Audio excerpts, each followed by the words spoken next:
我们是在大学相识相恋的，到现在已经2年了。因为我比他大一届嘛，我先毕业了。毕业之后我就去北京发展了，但是北京那边我需要有人脉啊，在学校需要人脉，在北京也需要人脉。然后我还在网上见过他和别的女生的照片，所以我觉得他没有以前那么爱我了。他太无理取闹了，让我回来陪他，和他结婚。他又要到别的地方去工作，这让我失去了安全感。所以我想现在就跟他结婚，用婚姻的方式把我们2个人之间纯粹的爱情保留下来。我希望他理解我，因为我刚毕业，现在有活干，有钱挣已经不错了。别说车子、房子、票子了，我觉得我们可以再等几年。前几年流行一个词叫毕婚族，指的是一毕业就结婚，这个可好，业还没毕呢，也要结婚了。来，掌声请出这对年轻人，掌声有请。男主人公小徐23岁，来自黑龙江，职业是演员；女主人公小杰22岁，来自山西，她是一名学生。来，有请2位。都是艺术院校的是吧？是。你是表演专业？对。你是播音主持专业是吧？对。马上也要毕业了是吧？对。有单位了吗？没有。您要跟他结婚了，我们拿您简历上面可就是已婚了。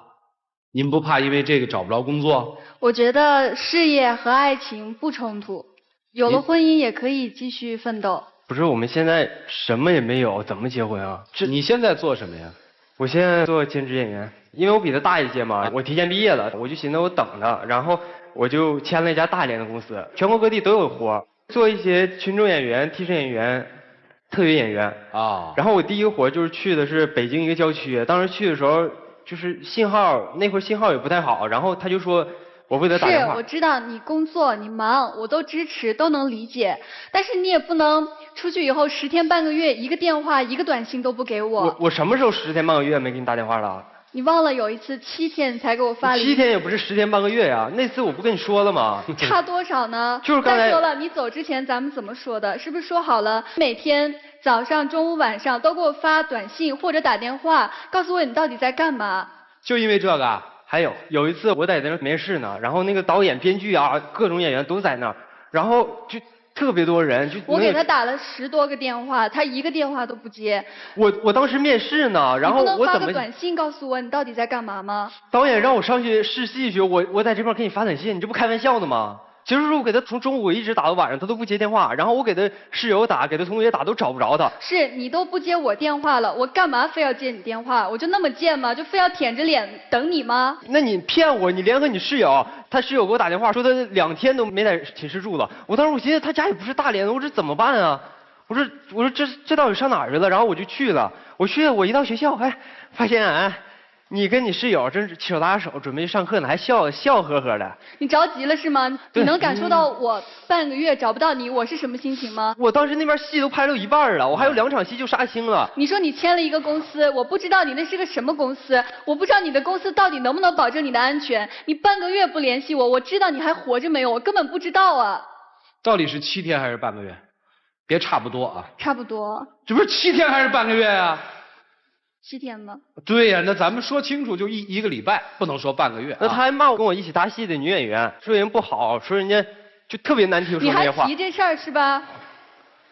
你能解释下那女的是谁吗？你干嘛在微博上转她跟你的合照？你们的工作内容里还有合照这件事情吗？不是，当时我们很正常，我们穿的都是当时的戏服，而且后面全是编剧什么，就在那个拍摄现场照的，怎么了？那为什么不跟别的女演员合照，不跟别的男演员合照？他不跟别的男演员合照，只跟你合照呢？我跟很多人都合过照啊。那他传就传了，你干嘛要转呢？你们没有关系，你为什么要转呢？差2天了，直接答辩你不答，来北京了，当时就非要我跟他回去，他才能答辩。我不这样，你能跟我回来吗？还有，我就是想看看你到底变心了没有。我没变心，但是你也不能用这种方法呀。那你为什么不能跟我回来？为什么就不能跟我结婚？我现在什么也没有，怎么跟你结婚啊？姑娘，你觉得结婚你们俩的爱情就稳固了，他就不会跑了？当然不是说有了婚姻就有了爱情，但是我不想我付出了这么多的感情，最后就是一场空，什么都没有。我想给我的爱情讨一个说法，要一个结果。我觉得我不过分，而且他现在的工作环境，他是演员，他每天接触的人都不一样，他会面对各种诱惑。我觉得最那你起码怎么办婚姻是我们爱情的一个保障你。愿意娶她吗？我愿意娶的，但是现在刚毕业，什么也没有。我觉得完全没有必要给婚姻添那么多物质的标签。有房有车了就有爱情吗？就可以结婚吗？现在多少人住着房开着车，但是他们找不到真爱。我们有为什么不能珍惜呢？别，孩子不能这么说，这么说就不对了。我们也开着车，我们也有房，我们就有真爱。是老师当然不能跟您比。不是跟我比，你必须要往这儿努力才行。老师说的对，我不是说我现在嫁给他，我就什么都有了，就是一切了，我就不努力不奋斗了，不是，我是说我们先结了婚，先把婚姻稳定下来，再一起奋斗。结了婚之后干嘛呀？结了婚每天吃盒饭，坐公交，是工资，你现在连个就基本的每个月收入都没有，你看就对，我刚才就想说，我不是没找。你知道现在就业本来也很难，我也投了很多简历，但是基本上都石沉大海。而且不是我有这个问题，大家都有这方面的压力，不是吗？事业、工作我摸不着，但是我现在能看见你，能看见我们的感情，为什么就不能先跟我结婚呢？我们把感情落实下来不行吗？不是，你担心什么？你告诉大家。我担心他会变，我也担心我到头来什么都没有。为什么会对他有这种担心呢？就因为他做的这个职业吗？对，他说他要奋斗。将来他会面对什么样的机会，面对什么样的选择，我不知道，这中间的变数太大了。结了婚之后，这些变数就不存在了吗？存在，但是我觉得他应该能认识到他是有婚姻的人，他应该承担一个家庭的责任，就不会像现在这样自由。不是，你说你现在都这样式儿了，就这么无理取闹，你说怎么结婚呢？那先回来大连好不好？但是，哎呀，说到大连也是。那前儿刚回来大连，也不知道他是怎么回事儿，每天就是走以前走过的路，吃以前吃过的东西，玩以前玩过的东西。我只是想带你故地重游，想带你找回我们以前浪漫的日子，想找回我们以前开心温暖的时光，把你留住。再说了，你说你没有变心，但是你记不记得我在路边看到一条项链，那个项链就10块钱，你买给我过分吗？是10块钱不贵，对，就是我抠，你知道吗？我抠。我10块钱我不乐意给你买，在大学的时候你想要什么我给你买什么，但是现在到社会了，你说今天痛快了，以后怎么办？好，听明白了，一个连生活还不知道是什么，还在摸生活的人，你让他结婚，他确实有点怕，非结不可，不结不行，不结分手可以吗？不可以。爱情真的就那么难吗？直到现在我都认为爱情就是很纯粹的，它需要那么多物质来做保障吗？两个人的感觉对了就结婚，过分吗？你是希望跟他2个人就在一起工作是吧？对。那就说他放弃演员这行别干了，是吧？他可以从事他的事业，我一直也很支持他。那你就跟在他身边。不可以回来吗？我不想让他在北京，因为我觉得太陌生了，那个城市又大。不是，你现在姑娘，你弄清楚，你到底是让他回到大连，还是说让他这个跟你结婚？回到大连跟我结婚。好嘛，这是2件事儿。在大连能找到像北京这样的演艺公司吗？能找到，但是大连的戏相对来讲比较少，没有更多的机会。去北京结婚行吗？不行。北京压力太大了，至少我们在大连上学，大连对于我们来说更熟悉一点。为什么非要挤破了头往那个地方钻呢？他是那70%。今年的这个大学毕业生调查的时候，有70%的大学生选择放弃在北上广这样的1线城市，然后转战2线城市。所以我说你属于那70%，你属于那30%，就要在北京发展，好吧？咱结婚，但是2地分居行不行？不行。那不是说白了就要去大连吗？对啊。说白了就是让他放弃他现在从事的这个职业吗？他可以回来大连发展呢。但是我有梦想啊，我才这么小，我连个梦想都没有，我以后在梦想和女朋友之间选择一个。我是一个比较贪的人，好吧，我也没什么招了啊。来，一起进入丘比特问卷。你20几来着？23岁。你现在能想到，我现在就这么个样，我跟人家结婚，对人家女孩子不负责任，你这个，你能想到这个问题，还挺爷们儿的。谢老师。现在年龄这么小，不要说你们走出了一条什么路，还没上路呢，你们就把在路上需要做的那点事儿都做了。那等到了路上的时候，你们干啥呢？是我初恋时你们不懂爱情，没关系，慢慢练着，别别那么早结婚。说实话，这姑娘你真是一个飘飘的白衣仙子，活在自己的梦幻里。你也是一个挺特立独行的女孩，是因为80%的男生在自己毕业的时候会被自己的女生甩掉。不许再说自己的惨痛经历了。我在说这么一个道理，姑娘，你特别不自信，虽然你说话仪态各方面都很好，你的不自信在于你怕失去自己认为比生命更重要的这段初恋或者这段甜蜜的爱情，你还不知道什么叫做真爱，什么样的男人可以托付终身？是一个结婚就能托付终身吗？根本就不是。这个男人拥有的只是你自己青春里最宝贵的一段时间，但是除此之外，他对你的将来毫无保障。我这话不知道你能不能明白啊？我说这个男孩，你就更明白了，妹妹。李琦老师有一句特别著名的台词，你知道吗？哦，打死我也不说。你就是打死你也不说。你说实话吧，你为什么不敢娶她？什么也没有。什么也没有，还是想要的太多。一个演员，一个想成为明星的年轻男演员，最怕的是什么？有老婆。弟弟想红，想成为众多女粉丝们喜欢的电影演员，不结婚是个先提条件。你不说，我给你说破了。什么我不能给你幸福，那都是借口。内心有些东西就是属于内心的，说破了不舒服的嘛，爹。来，曲总，我忘了给我老婆回短信了。你说我要不要回完短信再跟你说话呢？要还是不要？要。曲总，你出去吧。你拿这个手机在我们这演播室里，如果还开着的话，就干扰我们录制。你可以出去，走人。但是我是已经静音了，因为我可以很长时间之后再给他回，即使他在问我你在做什么。我想说的是，姑娘，你解错了题了，你是要得到这个爱情，但是绝不是用婚姻来作为他的保险箱的。相反，婚姻的保险箱恰恰就是爱情。其实现在缺的是2件事，一个是对爱情的信心，一个是对爱情的信任。现在你和他之间对爱情信心是不一样的，你是满满的，但他现在对你们俩之间爱情是缺乏信心的，所以你们俩现在的爱情是根本就不成熟，不成熟的爱情怎么能去结婚呢？风险是越来越大。好好想一想，如果一段不成熟的婚姻，结果一定是很惨烈的。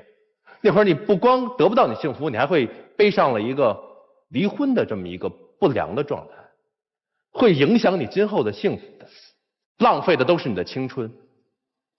所以一定要确保对方也对爱情有信心之后，才可能言结婚与否。另外再送你一句话，别因为一时的享受爱情而丧失了自己的生存能力。我会努力的，一定会有一个自己的事业，靠自己来打拼。男孩，我没有马老师那么有经验，我不知道你现在心里怎么想的，但是至少我知道，第一，你对这份爱情是没有信心的；第二，你没有让对方能够信任你。我现在可以不回短信，但是我老婆信任我。你做的一些事情得不到对方的信任，你唯一做的对的一件事就是说，你现在还是对婚姻说不，对他也是对你自己负责的。你要扪心自问，对面这个女孩真正是不是你可以一起相走一辈子的那个人？如果不是，尽快的跟人说拜拜，不要说我暂时不结婚，我要在几年之后才谈婚论嫁。其实他们俩之间表现的问题是很多准备结婚的男女当中的通病。女人基于婚姻的安全感来自于情感，男人对于婚姻的安全感来自于物质。很多次女生都说我什么都不要，我愿意跟你走，但是男生却说我什么都没有，他不安全。所以说从这点上来说，我们男人好像真是不如女人。女人可以敢裸婚，男人却不敢，身上一个铜板都没有，敢于闯进婚姻的殿堂。但其实我还是不太赞成你现在就结婚。问你一个简单的例子，我是一个水果小贩，我卖给你1斤苹果，再送你1瓶黄连素。我说以防万一吃了我这苹果可能会拉肚子，你会买我这苹果吗？不会。《亮剑》当中的李云龙说了这样一句话：老子不是因为老子迟早有一天要死而活着的。如果婚姻在一开始就是悲观的，就是为了预防将来的离婚而做的保障，那么这个婚姻肯定走不长远。如果你一开始就是抱着悲观的方式去和他结婚，为了拴牢对方，那么对方只能走得越来越远。我问你，你爱他什么呀？就是心里的一种感觉。我认识他的时候到现在，他不是一个很懂浪漫的人，但是他做的每件事情都让我觉得很窝心。也就是说，你爱他是因为他对你好。而且他的一些想法，还有他为人处事的方式，我觉得都挺欣赏的。而且他也很孝顺父母，所以我真的爱他。那这不对呀。如果说你爱他的优点，你爱他的为人处事，你爱他的孝顺，但是你现在所做的一切，不是正是一步步在抹杀这些？你不是说他这个7天不给你打电话吗？这正是他在忙啊，他在努力啊，你不是爱他的优点的吗？有一句话很流行，女生总是说爱我就对我好。其实真正的爱人会说，如果你爱我，请对你自己好一点，这才叫真正的爱情。你恰恰在遏制他的成功，你不能望夫成龙，他一旦成了龙，你就最后肯定被他所抛弃，这是你自己给自己布下的命运。先结婚，然后让他离开北京，让他到大连去。你明明知道这样对他的事业发展不利，但是你依然要这样去做，而且一步一步的逼他，你这叫爱的。我承认我这段时间是有一些激动，就是有些自私，有些过分，但是我真的是想留住他。女孩子，我告诉你，你是个极品，这个极品是褒义的极品，这种女孩子非常难得。她的优点在于她能够爱得彻彻底底，什么都不要，但她最大的缺点就在于道德绑架。这种女孩，我相信她绝对不会背叛这个男生，但是你的代价是要求对方也如此的对你，这就是你的道德绑架，这是你唯一的问题。如果连这个道德绑架的问题你都改善了，那你应该是个非常完美的女人。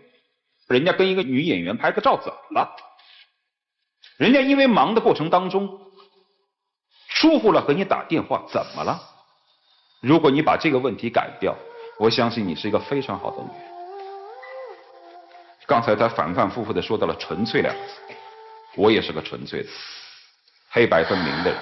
我曾经为此跟赵川之间争论过这个问题。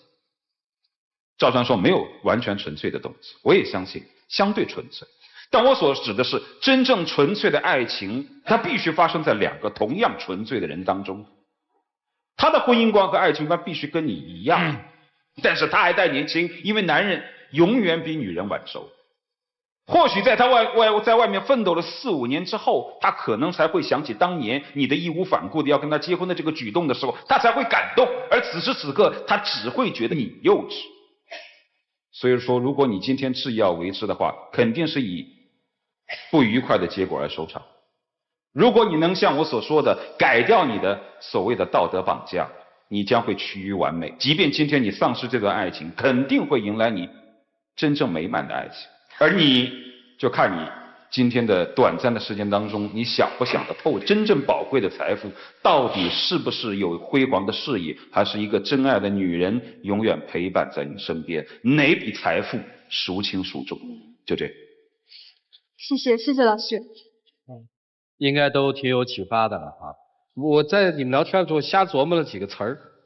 第一个词儿叫恋爱，啊，后来有人说恋爱这个恋字儿改一个词儿可能更确切一些，把它改成练习的练。恋爱的过程本身是练习爱的一种方式。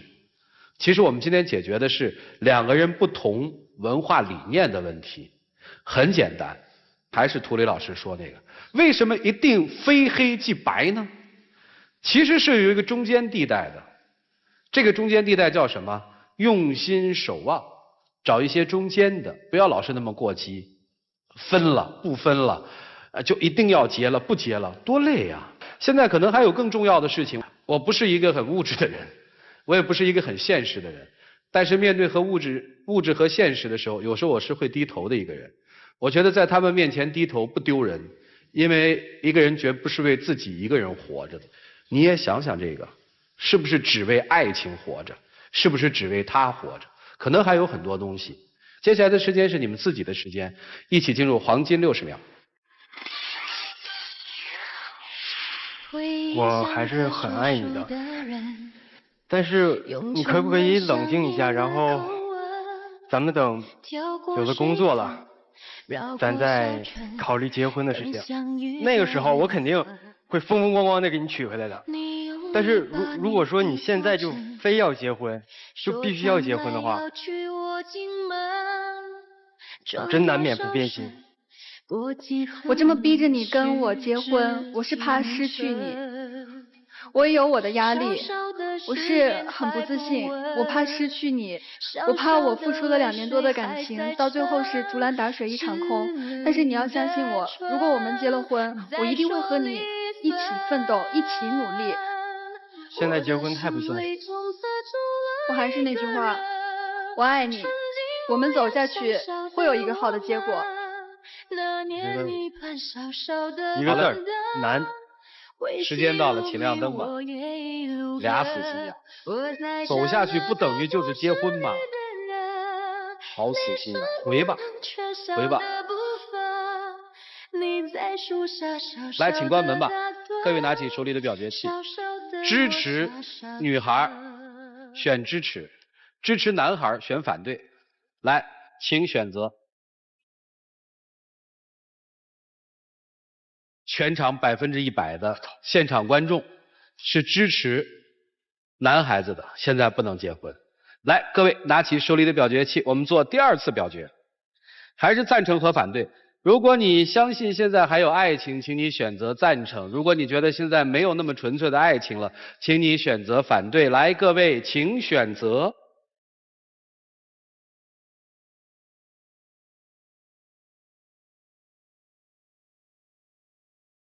好，50%的人信，50%的人不信。我是特别想知道大家是怎么这么选出来的。你先给我界定一下什么是纯粹的爱情，好吧？因为我不知道，所以我不信。啊，谈恋爱了呢？谈了。还在谈吗？没有。多大了24。哦，还很小。分手多久了？大概半年吧。原因是什么？方便说吗？方便。就是被甩了。为什么甩你呢？可能就是因为这个不纯粹吧。马丁啊，跟你有相同遭遇的男人很多呀。请坐，请坐，请坐。来，你好。不相信有纯粹的爱情是吧？对。为什么呢？我觉得吧，婚姻。谈过恋爱吗？啊。分手了吧？啊，那是。刚分没多久。对。我觉得，爱情不是最重要的。什么是最重要的？就是综合因素吧。哦，谢谢啊，请坐。来，你好。多大了？24了。啊，有男朋友吗？没有。没有哈。相信有纯粹的爱情。为什么？他们都不信，为什么你信？就是一种感觉。就是一种感觉啊。谢谢你啊。其实不是没有纯粹的爱情，是纯粹的爱情一般不能开花结果。试想一下，我们每个人的初恋，哪个不是纯粹的爱情？只不过是很多人到最后没能水到渠成，所以你不相信。难道你怀疑你当初所付出的真情吗？根本不是，而是因为现实的环境，因为人的改变，导致到我们很多当初的美好，最后都无疾而终。但是当初发生的纯粹的爱情是真真实实的。为什么爱情会成为一个永恒的话题？为什么我们这个节目播了3年，到现在为止收视率一直还是特别的高？就是因为这里面有太多生活的东西耐我们去嚼，每个人理解不一样。一起数5个数，看看他们自己的选择。来，5。就是爱呀。你怎么回来了？怎么着？你不愿意他回来是吧？不是，你觉得他留下你很惊异是吗？行吧，我问问这非结婚不可吗？不是。也可以先处着哈，非回到你身边不可吗？必须的。行吗？行。但是能再给我2年时间吗？2年之后，如果我什么也不是，我还是回来；如果我什么都是了，我会接你去。啊，那就今儿不定。凭什么？你不是说2年之后吗？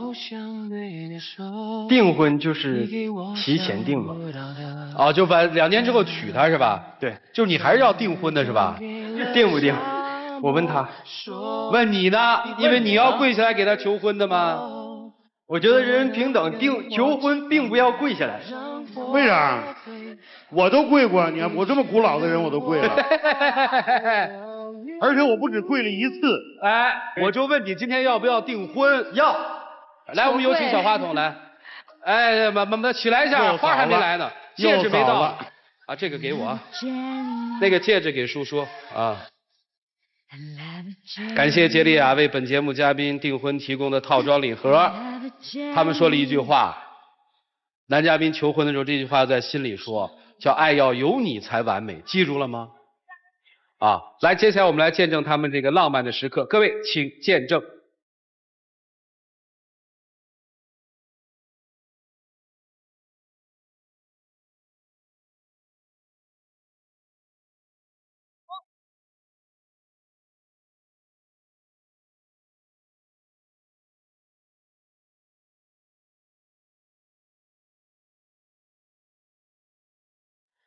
好好的，好好闯，好好的守护好你们的爱情，纯粹的爱其实挺让人羡慕。谢谢两位，请回。谢谢，祝幸福，谢谢。